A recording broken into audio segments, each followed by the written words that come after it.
यस्सु अल मसीह के पुरफजल नाम में आप सबकी सलामती हो। नाज़रीन, आप देख रहे हैं प्रोग्राम सुचे मोती और मैं हूं आपका मेज़बान बिशप डोमिनिक जावेद। नाज़रीन, जैसा आप जानते हैं, हम बाइबल मुक़द्दस में से बड़े अहम टॉपिक को लेकर आपके पास आते हैं। आज का जो मौजू है वो मेहनत करना, काम करना और अपनी ज़िंदगी के लिए उस काम को करना जो तरक्की का बायस हो। नाज़रीन, जैसा आप जानते हैं कि हमारे साथ एक मेहमान होते हैं और आज के हमारे मेहमान किसी भी तारफ़ के मोहताज नहीं हैं। चेयरमैन और फाउंडर हैं किंग जीसस चर्च के, जनरल सेक्रेटरी हैं supreme council of the bishops के।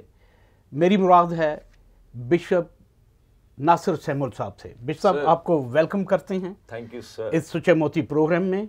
और आज हम बिशप साहब बात करेंगे काम पर, मेहनत पर। इससे पहले कि हम गुफ्तगू का आगाज़ करें, हम करेंगे एक दुआ। नाज़रीन, आइए हम अपने सरों को झुकाएं, दुआ करें। दुआ में रहनुमाई बिशप नासिर सैमुअल करेंगे। Praise the Lord, hallelujah. खुदावंद कादिर मुतलक खुदा बाप, तू जो है, जो था, जो आने वाला है, तेरा शुक्र करते हैं, तेरी तारीफ़ करते हैं और तेरी हम्द करते हैं। खुदावंद खुदा, तेरी सारी करामात के लिए तेरी हम्द करते हैं, तेरे जलाल के लिए, तेरी कुदरत के लिए तेरी हम्द करते हैं। प्यारे खुदावंद, इस वक्त के लिए, इस प्रोग्राम के लिए तेरा शुक्र करते हैं जो तूने हमें खुदावंद फिर से मौका दिया कि हम तेरी पाक हुज़ूरी में बैठ सके और इस प्रोग्राम को एक खुदावंद कर सके हैं।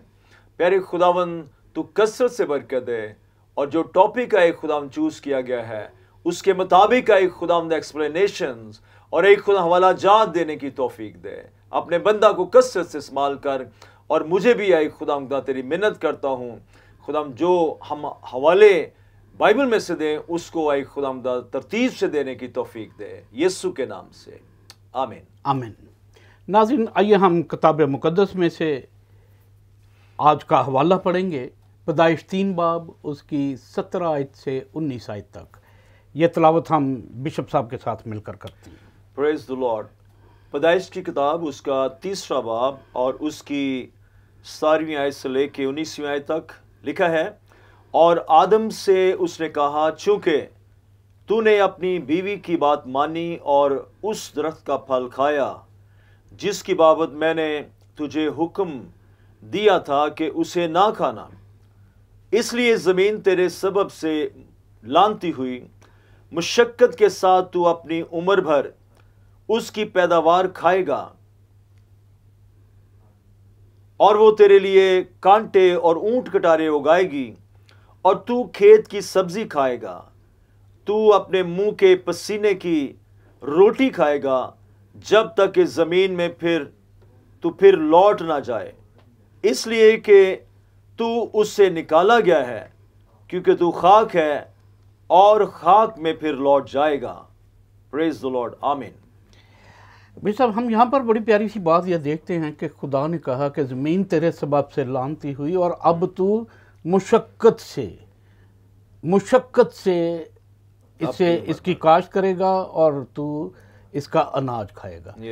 एक बड़ी खूबसूरत सी बात नाज़रीन हम देखते हैं, जब हज़रत आदम बाग़े अदन में हैं तो खुदा ने कहा कि तू हर एक दरख्त का फल बेरोक लोग खाना, लेकिन जब हुक्म अदूली हुई तो क्या हुआ कि वो फल जाते रहे, और क्या कि तू अब ज़मीन की काश्त करेगा और मुशक्कत करेगा।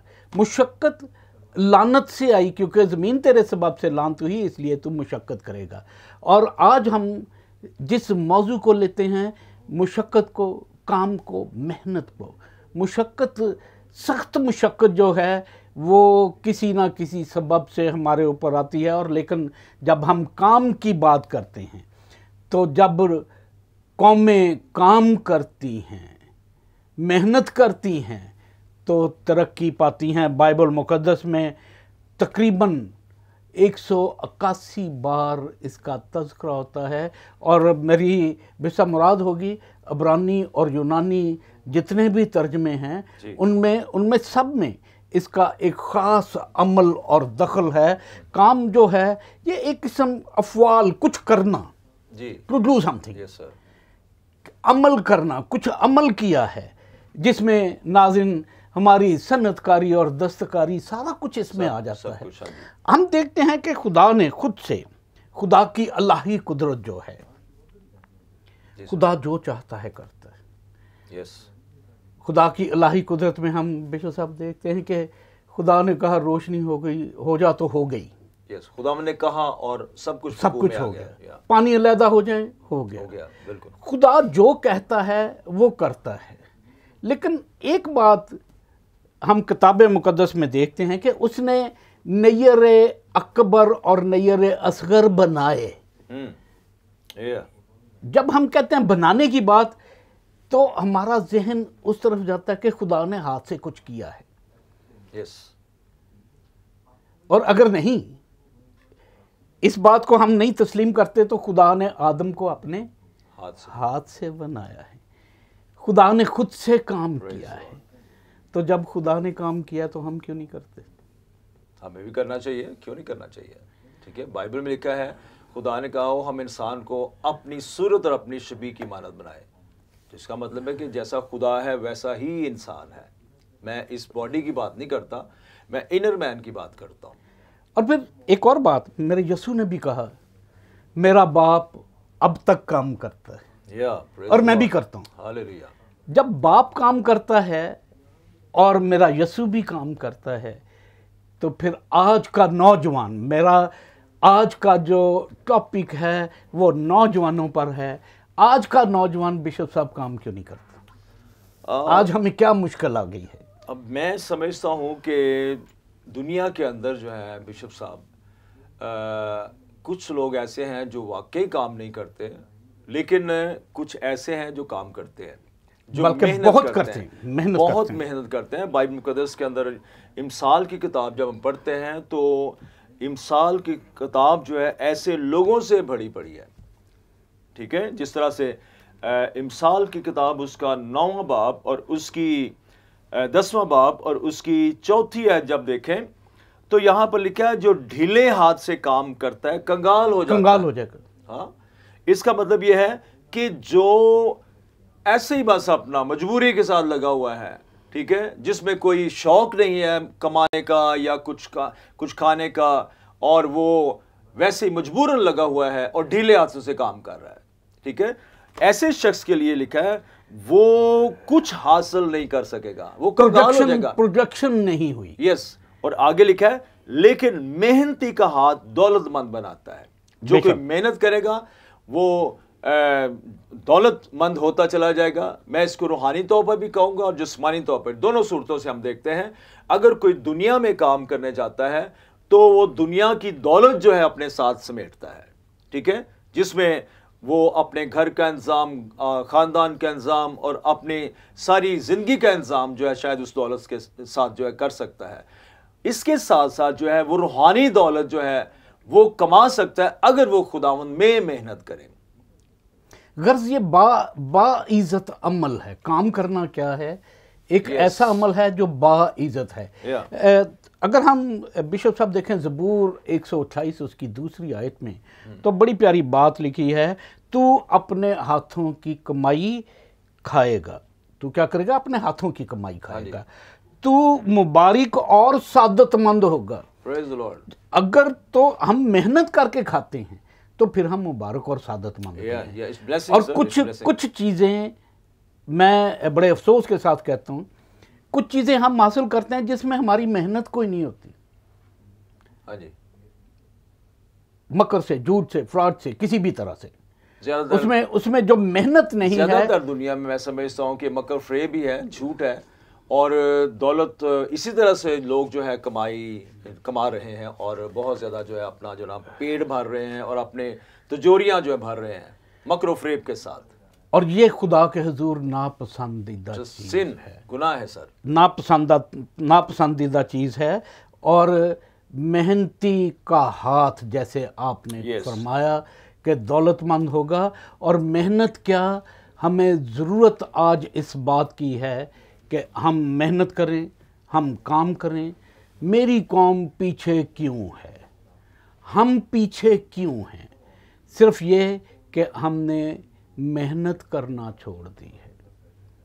सुस्ती, काहली किसी भी बात में खुदा के हुजूर एक नापसंदीदा अमल है।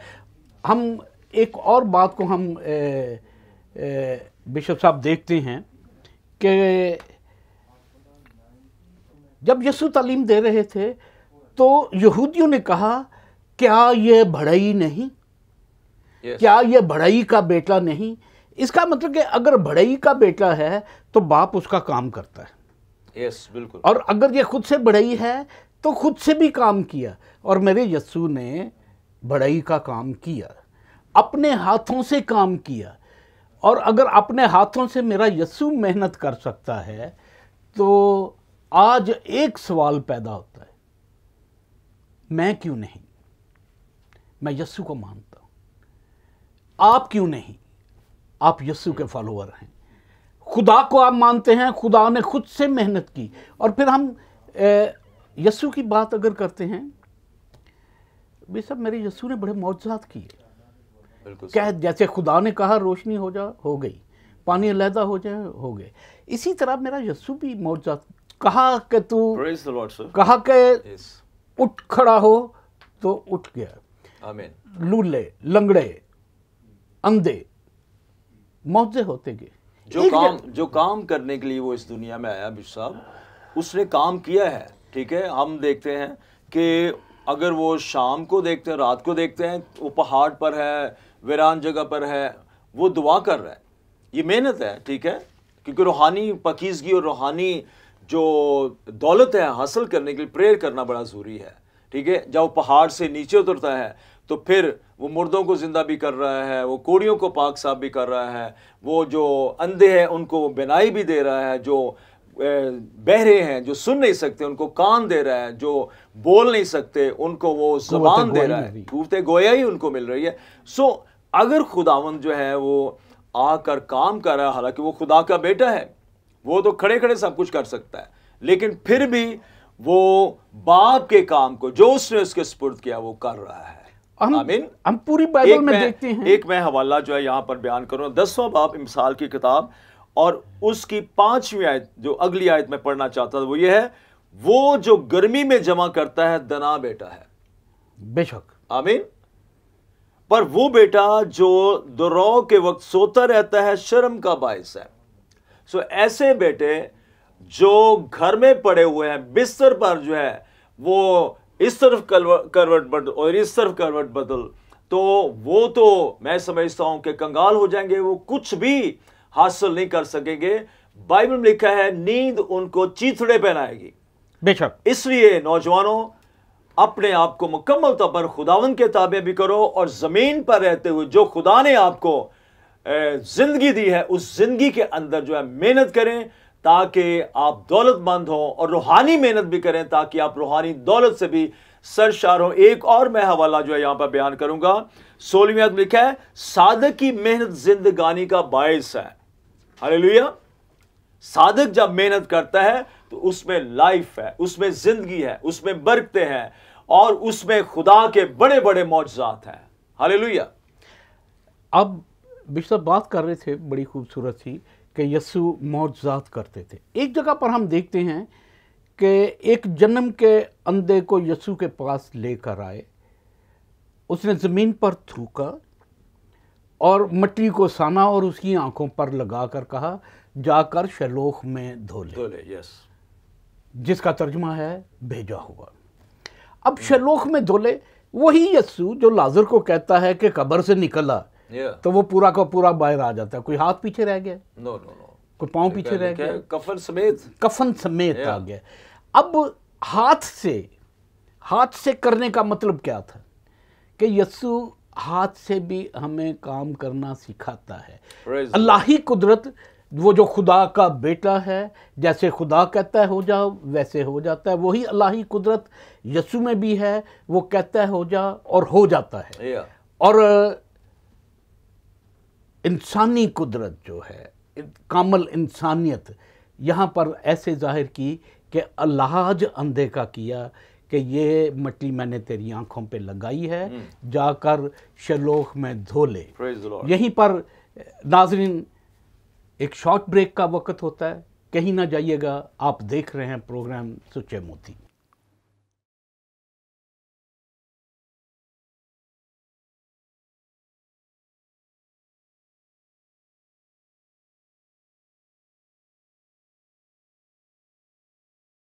वेलकम बैक नाजरीन, आप देख रहे हैं प्रोग्राम सच्चे मोती और आज का मौजू जो है बिलखुसूस नौजवानों के लिए, बिलखुसूस उन मेरे भाइयों दोस्तों के लिए, बहनों के लिए भी जो समझते हैं कि खुदा ने कहा कि वो अपने महबूब को नींद ही में दे देता है।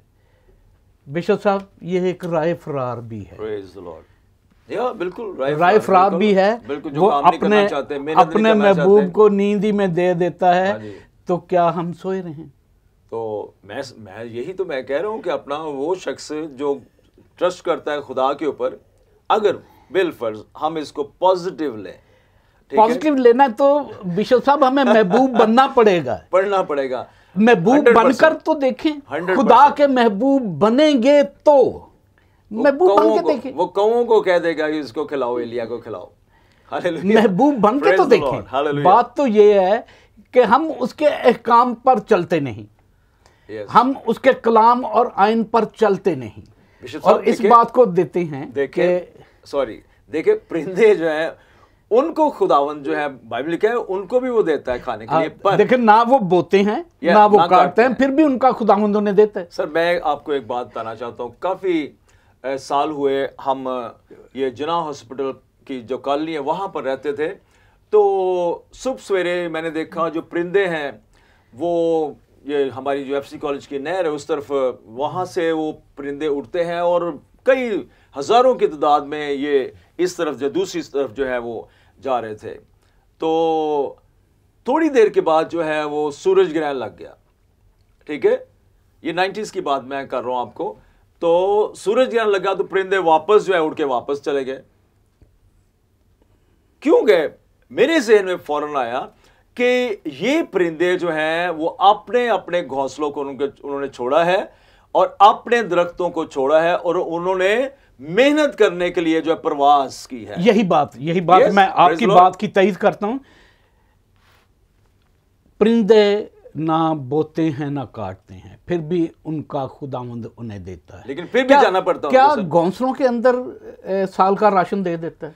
घोंसलों को छोड़ना पड़ता है। मैं ये बताना चाहता हूं कि घोंसलों के अंदर जो है परिंदों के छोटे छोटे जो उनके बच्चे होते हैं, ठीक है, और वो अपनी माँ का या अपने बाप का जो है इंतजार कर रहे होते हैं। जैसे ही पहुंचते हैं फौरन उनकी चोंचें जो है खुल जाती हैं, ठीक है, और खुल जाती हैं और वो माँ या वो बाप जो परिंदे की सूरत में हम देखते हैं वो अपने अंदर से वो पोर्ट जो होती है वहां से वो निकालता है, वो दाना दूंका जो है वो अपने बच्चों की चोंच में डालता है।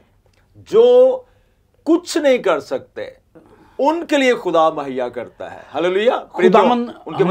खुदावन भी हमारा प्रोवाइडर है, हमें प्रोवाइड करता है, लेकिन परिंदों को अपना घोंसला छोड़कर जाना पड़ता है। इमसाल 12 बाब उसकी 27 आयत को अगर हम बिशप साहब देखें तो खुदा के कलाम में लिखा है, सुस्त आदमी शिकार पकड़कर कबाब नहीं करता, लेकिन इंसान की ग्रां बहा दौलत मेहनती पाता है। हालेलुया। सुस्त आदमी बड़ी मेहनत से शिकार पकड़ा है, बड़ी मेहनत की है, रात गुजारी है, शिकार पकड़ा है, शिकार पकड़ के थक गया है, बस अब क्या है, कबाब नहीं किया, उसे इस्तेमाल नहीं किया, उसे इस्तेमाल नहीं किया तो शिकार का क्या हाल हुआ? फिर वो तो मुतफन हो गया, बिल्कुल बदबू आना शुरू हो जाएगा। और याद रखें, कई दफा हमारे अंदर ऐसे लोग भी मौजूद हैं, बड़े जोश से हम मेहनत शुरू करते हैं, दरमियान में आकर ठुस हो जाते हैं, जो बाकी रह गया उसे छोड़ दिया। काम की तकमील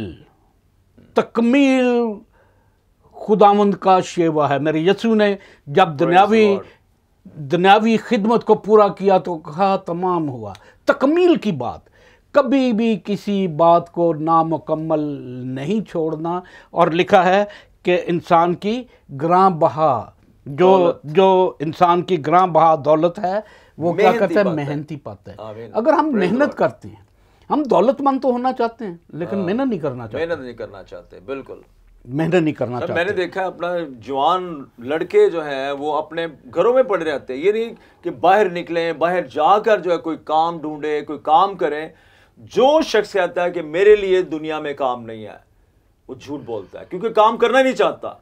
अगर आप घर से बाहर निकलोगे तो काम मिलेगा आपको, ठीक है। यहां पर लिखा हुआ है 12वां बाब और उसकी 24वीं आयत में, मेहनती आदमी का हाथ हुक्मरान होगा, बेशक, हालेलुया, लेकिन सुस्त आदमी बाज गुजार बनेगा, हैंड टू माउथ रहेगा। या ठीक है। तो अगर मेहनती आदमी जो है वो मेहनत करता है तो हुक्मरान बने। कलाम कहता है हुक्मरान, ये वो बादशाह जो है ये मिसल बयान कर रहा है जिसको खुदा ने हिकमत बख्शी। आमीन, बिल्कुल। और हिकमत से वो बातें जो है बयान करता है। और फिर एक और बात जो है यहां पर लिखी हुई है 13वें बाब की 4वीं आयत में, सुस्त आदमी आरजू करता है पर कुछ नहीं पाता, लेकिन मेहनती की जान फरबा होगी। हालेलुया। सुस्त आदमी कुछ नहीं कर सकता। तो अगर आप कुछ हासिल करना चाहते हैं तो फिर आपको मेहनत करने की जरूरत है।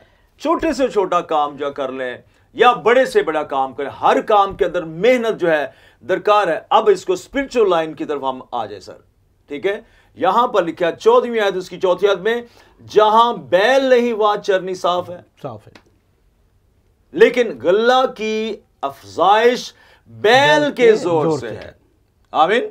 अगर बैल जो है जोर मारेगा तो गल्ला जो है बढ़ेगा, बिल्कुल हल चलाएगा।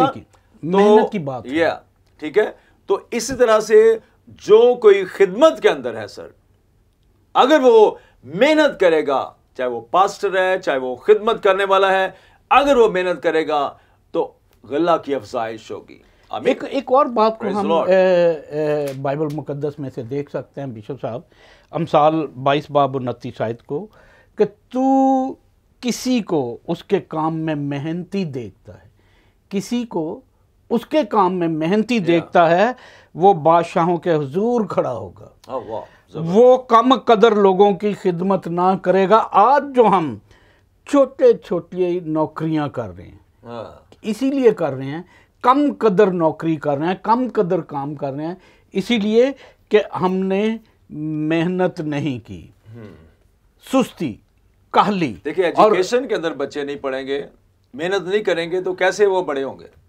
हमारी कौम जो है, हमारे लोग जो हैं, वो इसलिए पीछे रह रहे हैं क्योंकि मेहनत नहीं कर रहे। बच्चे इसलिए पीछे रह रहे हैं क्योंकि पढ़ाई नहीं करते। पढ़ेंगे नहीं तो क्या करेंगे? Yes sir. फिर वो कम कदर नौकरियां ही। एक और सर हवाला है 14वें बाब की मिसाल की किताब, उसकी 23वीं आयत में लिखा है, हर तरह की मेहनत में नफा है, हालेलुया, पर मुंह की बातों में महज मताजी है। कुछ लोग मुंह से बहुत कुछ करना चाहते हैं, कमाना चाहते हैं, पर मुताज ही रहेंगे, जुबान के गाजी हैं। पर जो हर तरह की मेहनत करता है नफा उसी में है, प्रॉफिट उसी को मिलेगा जो मेहनत करेगा। सर एक और बिशप साहब हम देखते हैं अमसाल 6 बाब में 6वीं आयत से हम देखते हैं कि ए नादान, चूंटी के पास जा और उसकी रविश पर गौर कर, बावजूद इसके कि ना उसका कोई हुक्मरान है ना नज़ीर है, फिर भी वो गर्मी में अपनी खोरिश जमा करती ना तवा। और देख लो, चूंटी ब्रदर जी अपने वजूद से कई गुना वजन उठा लेती है। उसे पता सर्दियों में उसने क्या करना है, उसे खाना है। सर्दियों में वो बाहर नहीं आज हम आज देख रहे हैं, आने वाले वक्त को क्यों नहीं देखते? हमारे पास आने वाले वक्त के लिए क्या है भाई साहब? एक थोड़ा सा, बेशुमार लोग शायद मुझसे खफा हों इस बात से भी, मैं ना तो गैर मजहबी आदमी हूँ, ना किसी का मुखालिफ हूँ। आज हम देखते हैं हर गली में 4-4, 5-5 घरों में बाइबल कॉलेजेस हैं। एक एक कमरे में बाइबल कॉलेज है। मैं नहीं कहता कि बाइबल ना पढ़ें तो ना पढ़ाएं। अगर दस्तकारी सेंटर खुले हों, मेरी बहनें जो दूसरों के घरों में काम करने जाती हैं, घर पे बैठ के दस्तकारी का काम कर रही हों, तो फिर कैसा है? छोटे छोटे यूनिट्स लगे हों घर में ही। ये गारमेंट्स का यूनिट है, ये प्लास्टिक मोल्डिंग का यूनिट है।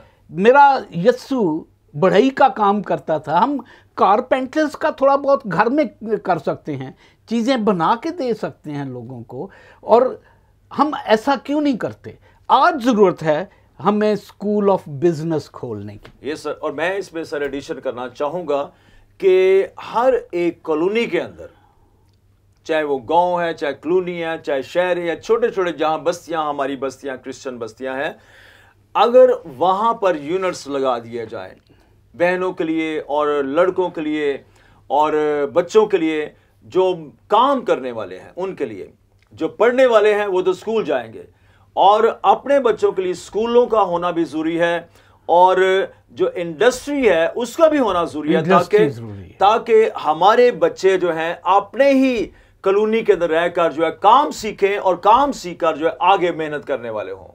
आमीन। अगर सब जो चर्चिज हैं, चले मैं दूसरों की बात नहीं, सिर्फ चर्चिज की बात करता हूं, वो वहां के जो पास्टर्स हैं, ठीक है, जो बिशप्स हैं, जो बड़े ऑनरेबल लोग हैं, अगर वो उन बच्चों के लिए जो है इंतजाम करना शुरू कर दें, और कॉलोनी के अंदर जो है एक दस्तकारी के काम शुरू कर दें, उनकी ट्रेनिंग शुरू कर दें, तो मैं समझता हूं कि हमारे बच्चे जो हैं वो जबरदस्त होंगे और खूब मेहनत करने वाले होंगे। आज जरूरत है, और भूखे नहीं मरेंगे सर। आज जरूरत है काम करने की। बिजनेस में आए, कारोबार में आए, पढ़ें, अच्छा कारोबार करेंगे, पढ़ेंगे, अच्छा बिजनेस करेंगे, आप करेंगे। मैं, जैसे बिशप साहब ने कहा, मैं इसी बात को लेकर आगे चला हूं। जितने मेरे बड़े हैं, जितने मिशनरीज हैं, खुदारा आज टेक्निकल सेंटर्स खोलें। आज आप बच्चों को मेडिकल एजुकेशन दें ताकि वो आगे कारोबार कर सकें। और कौम का दुख तो मैं क्या बयान करूं। बेशक एक छोटी सी मैं बात कौम के दुख के लिए करूंगा। बड़ी हालत अपनी कौम दी जदों वेना ते मेरे अपने रोंगटे ने खड़े हुंदे। हालत अपनी कौम दी जदों वेना मेरे अपने रोंगटे ने खड़े हुंदे। विद फैमिली फिल्म मैं रोज़ वेंदे ते खोरे रब रहमान नाल लड़े हुंदे। ते कल गिरजे दा खड़कदा है ते प्या खड़के, कल गिरजे दा खड़कदा है ते प्या खड़के, हुक्के विच रजाइयां ने फड़े हुंदे। नेकी वास्ते मंजी तो नहीं पैर लांदे ते बदी वास्ते घोड़े ते चढ़े हुंदे। हालत अपनी कौम दी जदों वेना मेरे अपने रोंगटे ने खड़े हुंदे। नौजवानां लई गल करांगे।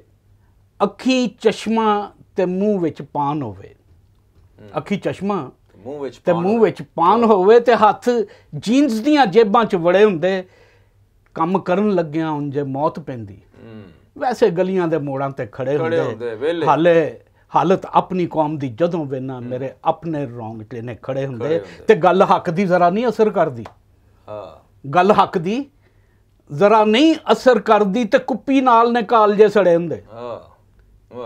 गल हक दी जरा नहीं असर करदी, कुप्पी नाल ने कालजे सड़े हुंदे।